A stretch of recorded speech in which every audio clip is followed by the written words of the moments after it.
నేను నీ డబ్బులు ₹1 మీరు నా ఎంత కెపాసిటీ అయితే అంత డబ్బులు నీకు బ్యాక్ చేస్తాను. ఈ ఎలక్షన్ పీరియడ్ స్టార్ట్ అవ్వని నాకు సీట్లు అని చెప్పేసినారు. 20 కోట్లు కావాలంట. నా 20 కోట్లు నేను పెట్టలేని చెప్పా. ఎలక్షన్ ఒకటి సీట్ ఇస్తాడు.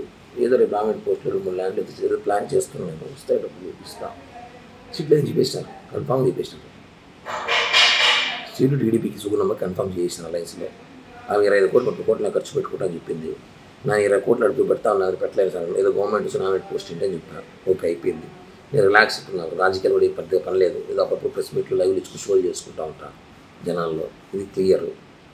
ఏదో గవర్నమెంట్ ఇచ్చుకుంటే ఏదో డబ్బులు వస్తాయి, ఏదో చేయాలి చేస్తాను అంతే. ఇది నీకు చేయాలి చేస్తాను. ఇప్పుడు మారంటే మారను. నాకు అమ్మాయిలు పిచ్చింది. నాకు రోజుకి ఒక అమ్మాయి కావాలి. అదే సినిమాలాగా. ఇప్పుడు నువ్వు కావాలి రాబోదాం కావాలంటే. అంతేగా నేను మారు కిరణ్ ప్లీజ్ అంటే నువ్వు రియల్ లవ్ చేస్తున్నావు. నీకు కాదు చెప్పట్లా. నీకేంటి ఇష్టం నీకు తెలుసు, ఏంటంటే ప్రాణం నీకు తెలుసు.